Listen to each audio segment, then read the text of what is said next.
having siblings that are going to razz you at the dinner table, even without being extreme athletes like the Boyle family is, like just them needling you with like dumb comments and just, going for like, the gut, like just like below the belt that you didn't want your parents to know, or like, being at a family event and like them embarrassing you with something that happened in school or on the field or something, that's what siblings do.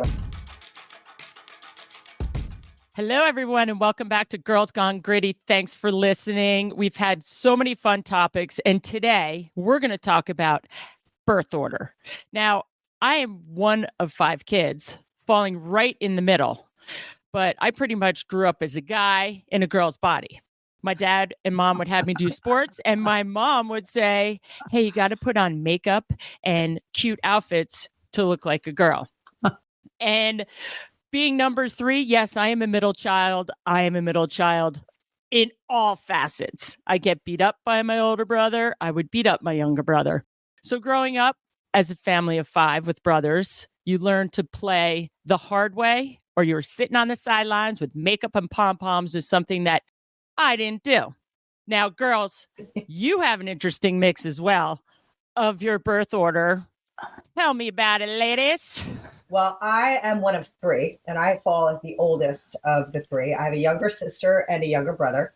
And my role in my family has always been like taking leadership and, making sure everybody's good and everything's okay, keeping the ducks in a row. And it's interesting because my sister was 2 years younger than me, and we were always a little bit in competition in sports and life and a lot of things. And I'm sure she felt, as a girl coming behind me, a little bit in the shadow. And only because, teachers knew you and people knew you because you forged the path. My brother, on the other hand, who is 5 years younger than me, 3 years younger than my sister, he kind of was able to beat to his own drum as far as I was concerned, because that 5 years when you're young, you're kind of like in your own world a lot. But it had a lot to do with that. And now Farley, it's interesting. We're all odd number of family members. I was me, myself, and I. So I would like to say that I was 3, but I was really an only child. And as my husband, Darian's oldest brother, okay, Darian has 2 brothers before her. And then she was like the prize angel that was born because her mom got a girl. But they always refer to me as Farley from Mayberry because I can do anything I set my mind to, because I've always been told that I'm the best, or I am so equipped and I can do whatever I put my mind to, because my parents had a lot of extra time to just dote on me. Now I have 3 kids, so I feel like I understand birth order, because each one of mine really, like my firstborn is a leader and she's totally a firstborn. My thirdborn is getting away with more than everybody else used to, and she kind of just goes with the flow. And my middle child is totally a middle child. But I laugh because Darian has an only child now.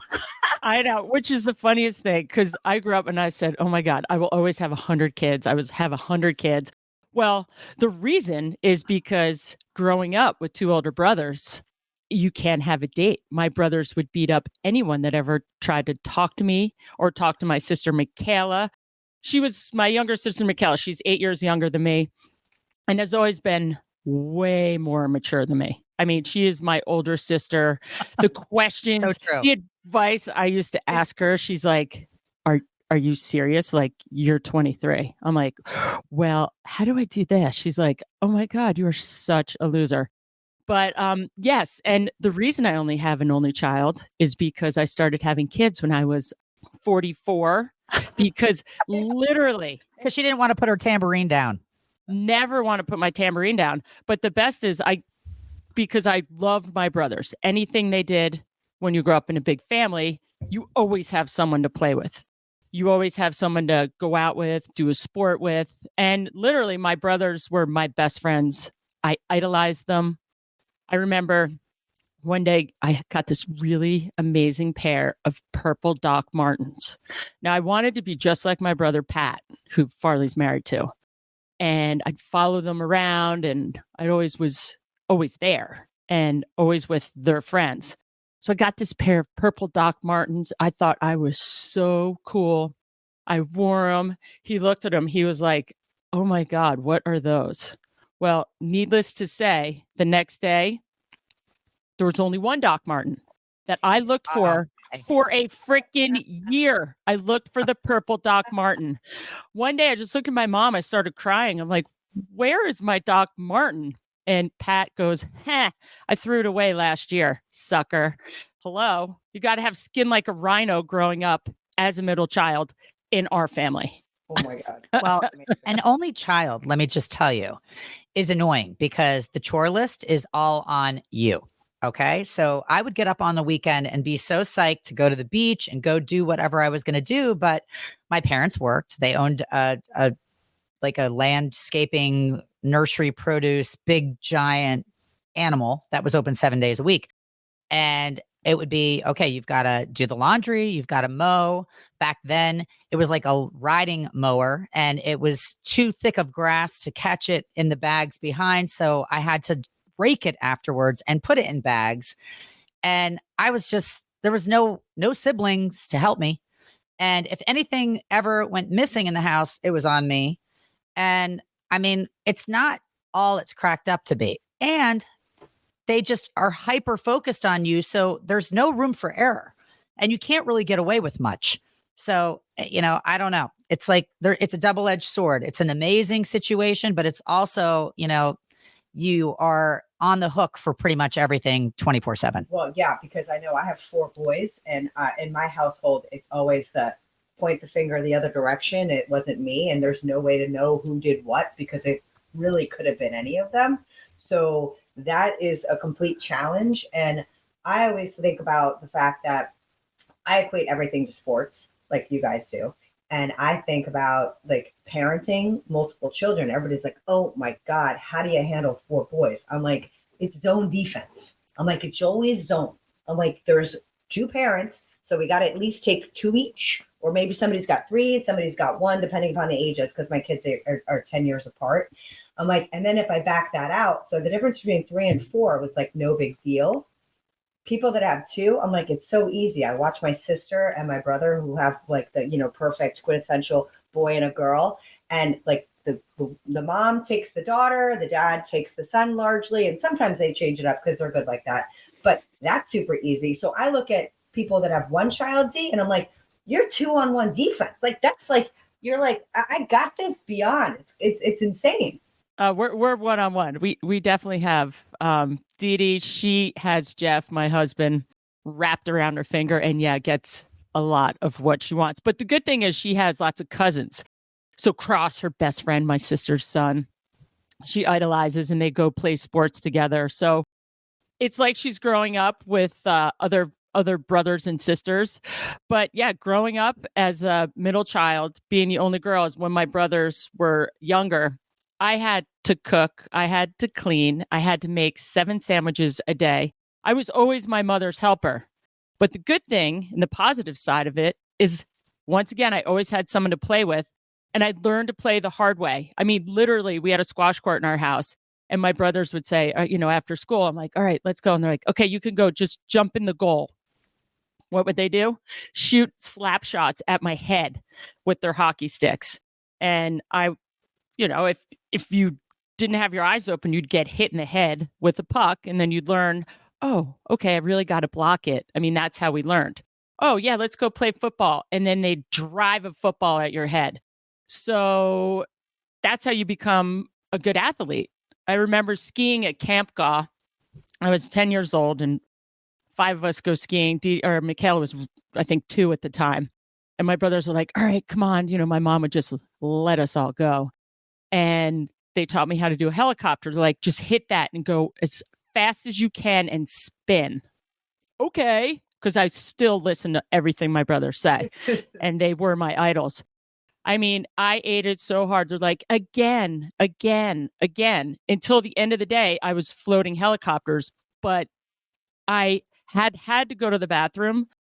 And I said I need to go to the bathroom and my brothers wouldn't let me. And I wet my pants. I was 10 years old skiing in a full 1-piece snowsuit with wet pants. But I stuck my heli and then came to move on to being the only girl that threw helis in the bumps and on the Pro Tour and whatever. Well, But it all started with my brothers. I can say that her brothers are so ridiculously proud of who she is, and they are her biggest fans. So it all paid off in the end because she can run with the boys.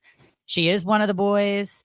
And, I mean, I don't really know. I feel like I'm one of the boys in a lot of ways, but I'm not, I can't die at everything that I am doing. And Darian kind of could and prevailed. So she rocks. Yeah, but how many times do we try to kill you? I'm like, Farley, just get on your skateboard in New York City. Just follow me. I'm going to hold on to the bumper of the Big Apple bus and we're going to go down Fifth Avenue to take us all the way to the bar. You were like, are you fucking kidding me? I'm like, yeah, it's fine. Or just, you know what, Far? Hold on to my hand and I'll hold my other hand on the bus. Yeah. Okay. And you did it. Well, I started very late and then I would have they have different terms for everything. And I would get was it sewing machine leg? I'd get the wobbles because Yes. I'm not a crazy skateboarder. And I got my first skateboard when I was in my 20s and it was a gravity cruising board. And that's how we got all over New York City. But she would go fruit boot, which is what she called rollerblading. And, she would want to go fruit boot Central Park. And I'd be like, all right, this is a good time for me to work on my skateboarding skills. And then I would get, sewing machine leg because you're literally standing on your right leg and pumping the whole time with your left leg. And at one point, I remember my life flashing before my eyes. I hit some divot and I shot my skateboard out on the highway. And the cars that were coming down, I can't even remember what street it was, if it was Fifth Avenue or whatever, missed my board, which was my prize. I loved it. My trucks had just gotten loose enough. My wheels were perfect. Everything was broken in and I turfed it and had complete road rash, but I was alive. But I jacked up my body trying to keep up with these lunatics. And it was oh, Farley, the only child. Oh, that's right. You didn't have brothers and sisters to play with. Meanwhile, I played with all the boys in my neighborhood and I am tough and I am gritty.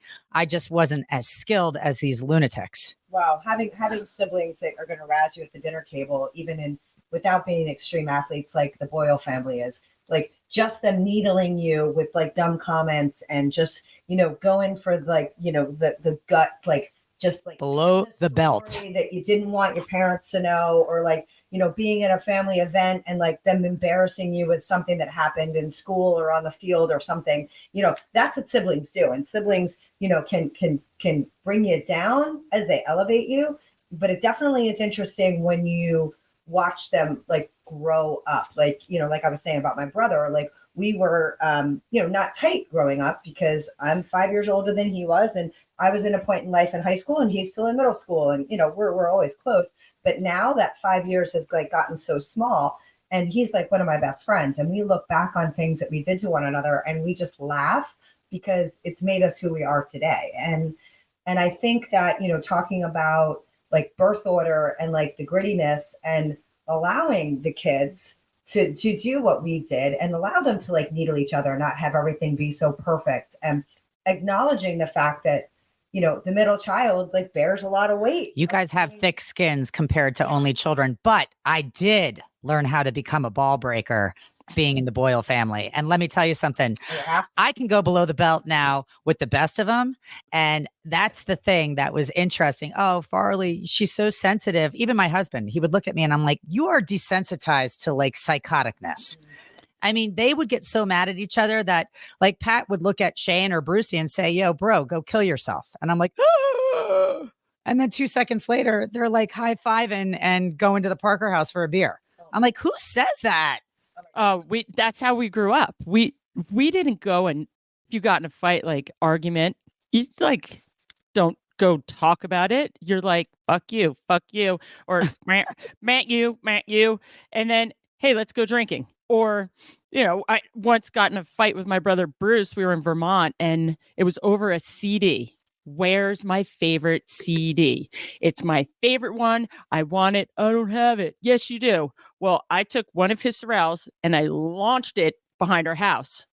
He got so mad. And we found the Sorel in the spring.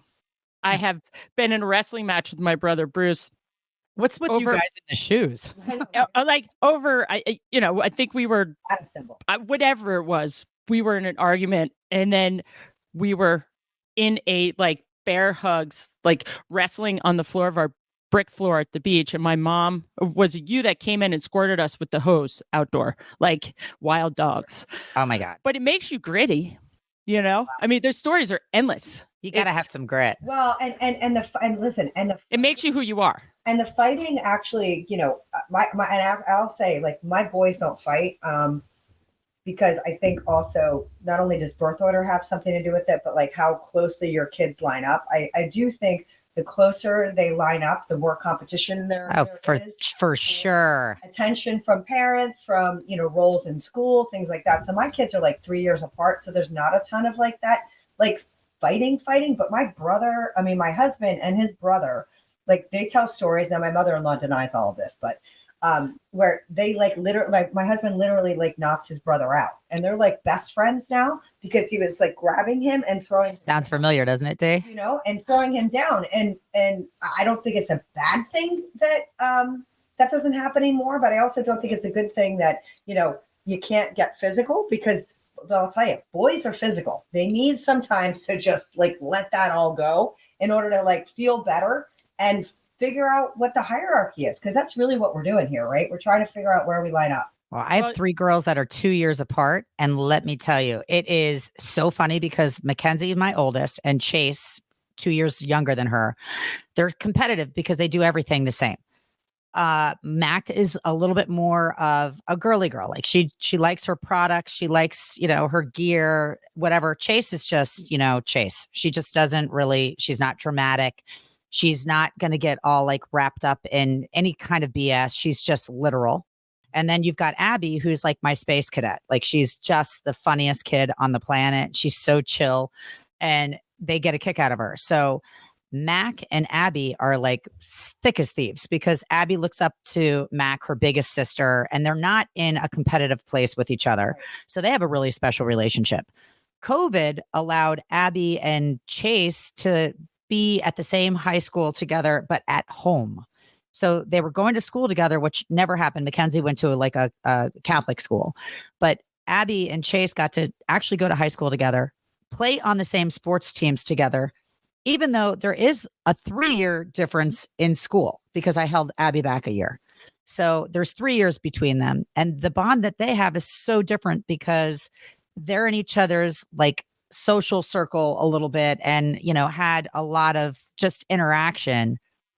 But the Mac and Chase situation is interesting because they love each other so much, but they're both playing D1 lacrosse at different schools. And, Mac wants more than Chase is willing to give sometimes. And Mac is an emotional person and she is connected and she wants to talk it out. And Chase is just like, I have no time for like the mush part of a communicating, like just trying to figure things out, like whatever.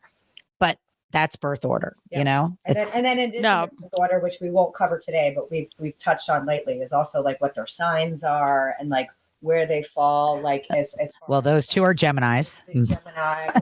They both have 2 different sides to them for sure. Might have a little to do with it. So there's a lot more to it just than the birth order is all I'm I agree. No, for me, I mean, look, my brothers and my sister are my best friends in the world. Sunday dinners, we still have Sunday dinners when we can. And the people I want to be around the most, if I want to go have the most fun time that I could possibly have, are like my brothers and my sister. And of course you, Farley, thrown right into there.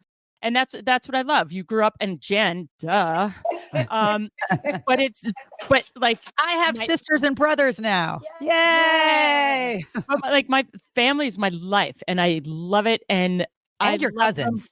You have epic cousins. And my cousins are so fun. And it's like, I even decided to go to college with my brothers. So I just always wanted to be around him. We partied in New York City. I mean, my favorite day of surfing is when my three brothers are out there and I'm out there and it's a giant day. And they're like, yeah, it's fine. I ask them on super big days still, hey, do you think I could paddle out? They're like, yeah, it's great. And you get out there and I feel safe. I know they're with me, even though they brought me out to 15-foot swell, like with the hurricane, but I know they got my back at all times. That's the best thing. Of course they do. And then, but they want you to test the limits because they want to see how you can stretch. Like that's the great thing I think about a good sibling relationship, whether it's a family that you've married into and or friends that could become family. Right.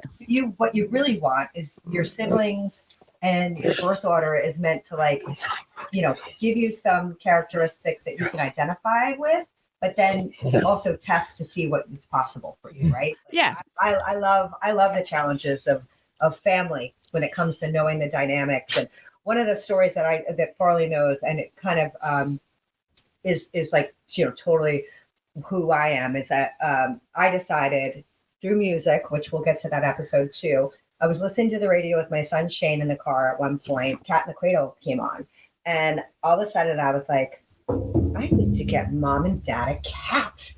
And he's like, what? I'm like, they had a lab. She was coming to the end of her life. I knew it was going to be a difficult transition. So I was like, I think we're going to adopt me, mom, pop up a cat. And he's like, really? And I'm like, yeah. And he's like, well, what do you think Aunt Susie and Uncle Jeff will think about that? I'm like, I'm not asking them. He's like, wait, what? I'm like, well, I don't want them to say no. This is a good idea. I'm going with it.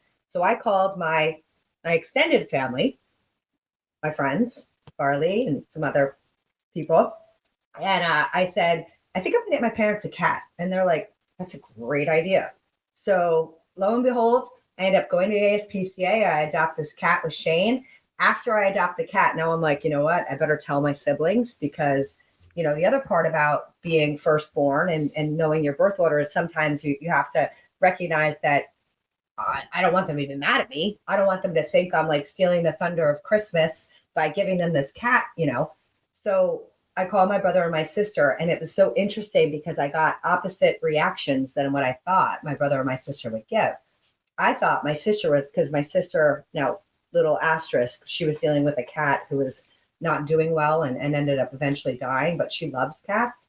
She was coming from that place. My brother was like, that's the best idea ever. So lo and behold, we get this cat. And then I decide that we're going to give it to him from the grandkids because I'm also being strategic where I'm like, they can't be mad at the grandkids. Yeah, totally. My dad will be like, wait, what? Which he was. And now this cat, his name's Darwin, Charles Darwin, which makes so much sense for my scientific father. It's in totally. And that was his adopted name. We didn't change it. Have this beautiful cat. And my siblings are both like, Jennifer, that was amazing. I'm like, yes, trust your gut.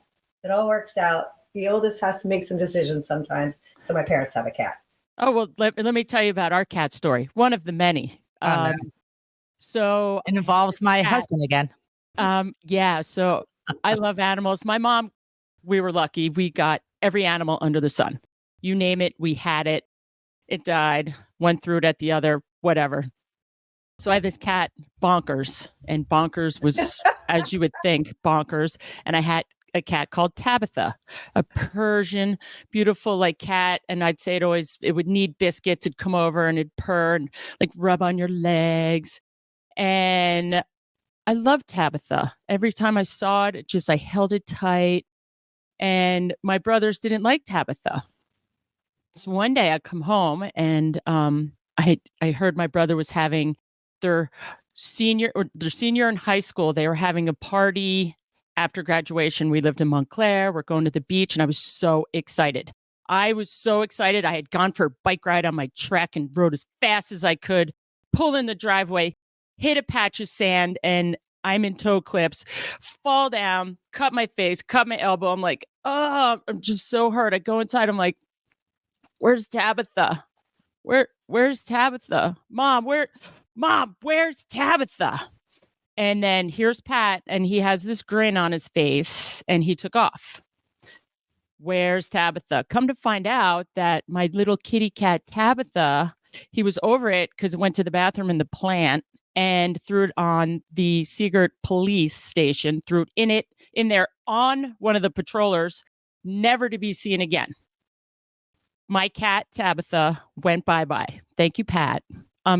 Still, it's in my head. Yes. Oh, and there's more. But Oh, Don't worry.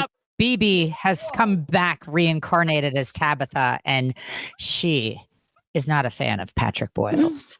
And his number. and it's so funny. I mean, like, I do think maybe Tabitha is a little bit in BB, because BB is a badass and she does not take any shit. She obviously has to be in this house. And I mean, she's an outdoor cat that comes indoor when she wants to be indoors, and she loves to eat her rotisserie chicken. And my husband is so annoyed that I buy her rotisserie chicken. But every now and again, he has like this soft moment because she's really cute and she can get those big like eyes that look sweet. And she just seems so like touchable.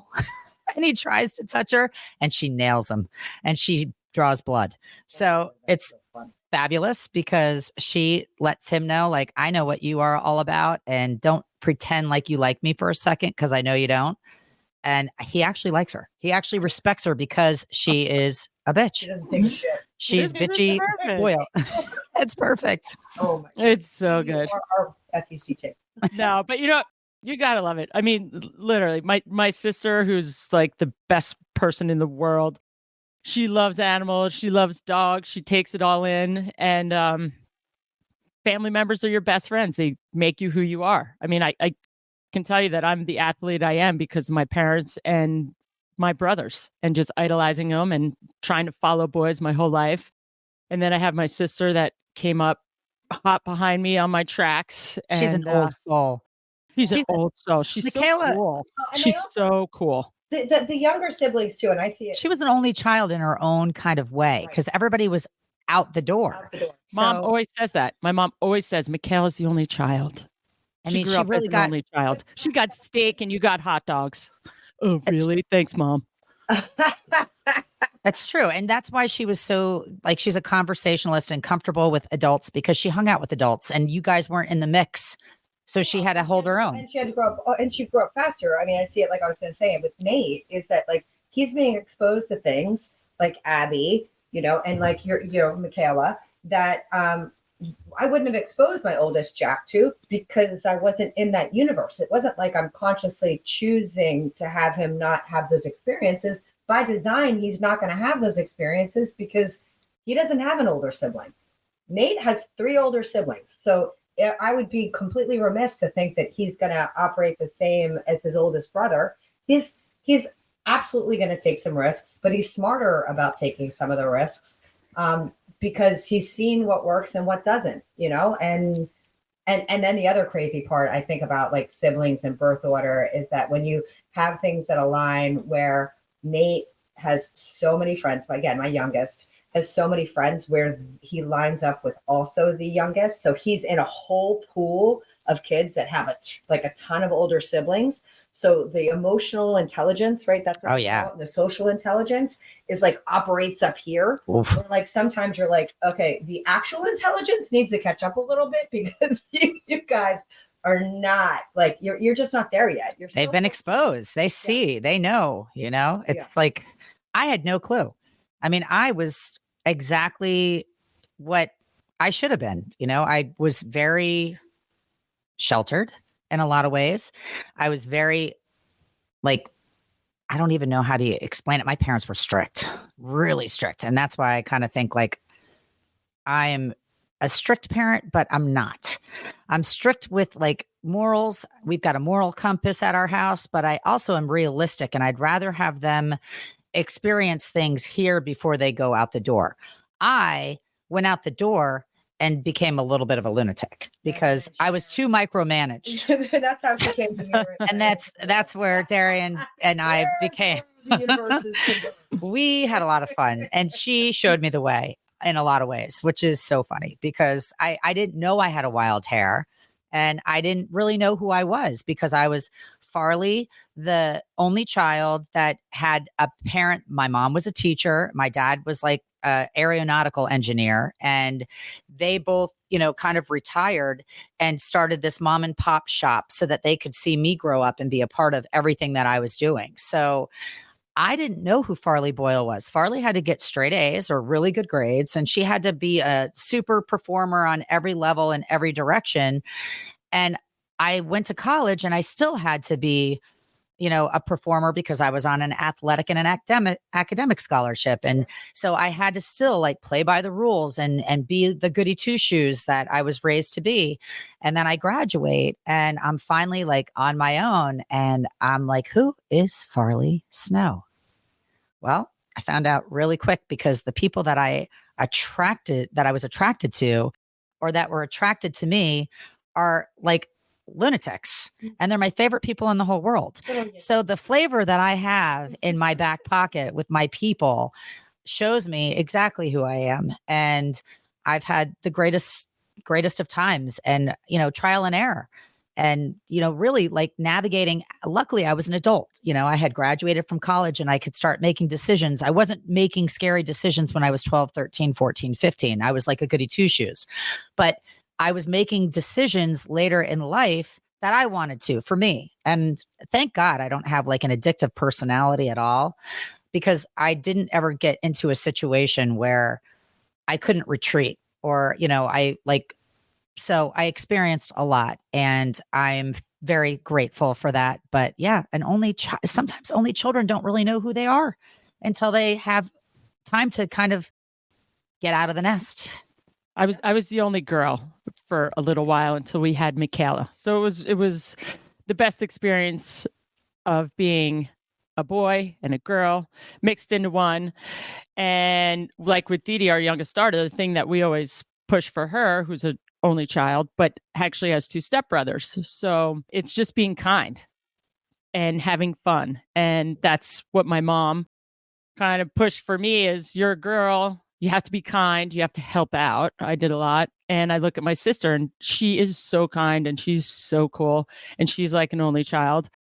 And we all push ourselves in everyday life. And you always have someone who's your best friend to call. And Farley, God, did we bring you over the coals and throw you right into the mix? It's just so even fun. Surfing. I mean, you name it.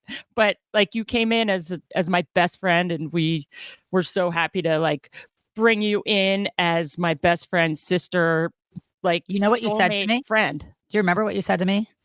At one point, so many girls came into Darian's life because she had 3 really cute brothers, and everybody liked her brothers. And they're so cute. And they're still very cute. And, at one point, Darian and I realized like our friendship was just so solid. I mean, we just enjoyed each other so much, and we just didn't want that to end. And she's like, okay. The very first thing she said to me when she very first met me, which I said in another episode, was, "You're going to marry my brother." And she was spot on. But as our relationship blossomed as besties, she said, "Please don't hook up with any of my brothers. I don't want to lose you. I'm so afraid, like, if you hook up with one of my brothers and then it doesn't work out so well, then you're out." And they've got the ick. And like, I can't tell you how many of my friendships have come to like a screeching halt because the girl can't get over it, or, it's awkward. And she's like, "So please don't hook up with my brother." So the way after I said you have to marry him.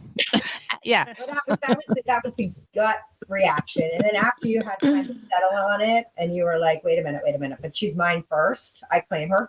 Mine. So we got busted in the family room of the beach house with all the family sitting on this big couch. We were all watching TV on a weekend, and Brucey, who's my age. So it goes, Patrick and Shane, they're Irish twins, then Darian. Brucey is my age. We're both 52. And then Mikey's a baby. Not a baby anymore, but she was the baby. He knew something was up, and he just wanted to expose it. And he ripped the blanket off of us all on the couch, and Pat and I were like holding hands underwear. You got busted. I mean, we're old. Busted. Old. Just holding. We're all really old. But it was so great because they treated me like siblings. They treated me like I was one of their sisters. And, I was one of their sisters. I moved Michaela into college with Darian. I mean, I can't tell you how many funny things that we've done like family. And then I ended up becoming family, which is like an unbelievable thing. But they gave me, I loved being a part of their family because I was an only child, and the dynamics of their sibling rivalry and their fun and their cousins extended like just in the 4-block radius. There's like 40 of them, and I couldn't keep them all straight. And I was so excited by, oh my God, they're all our age and they're fun, and we can go out and we can go play soccer together and do all these things. I wanted it. So I wanted to be, have a big family. Yeah. As a result. And, there's zero regrets. I just was like, head first, bring it on. I am in. I'll do that. I'm going to do that too. I'm in. Don't leave me. Yeah. Always in. And everything is always a competition. Always. What do you want? What do you want? You want to throw a coin? What do you want to do? Spit fight? Anything.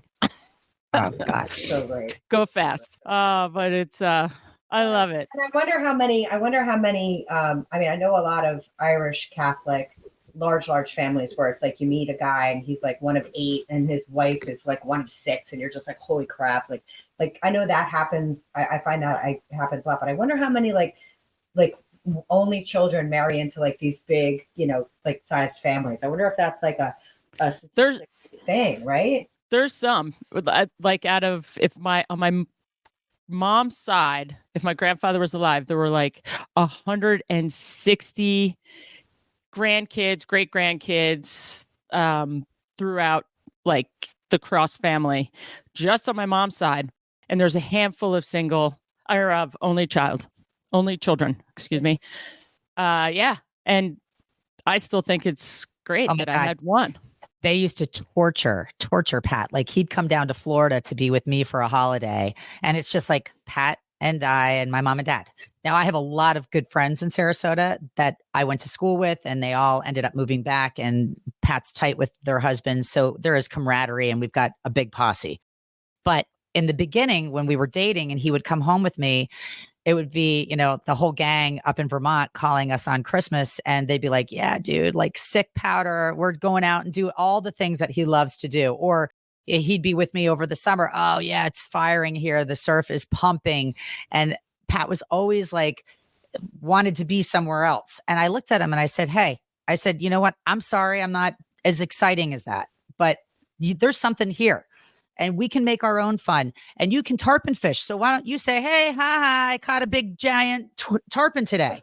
Or, I am like having fun too. I always felt like I was going to let him down because there wasn't so much excitement and constant action and activity, but it all worked out in the end. We all have friends.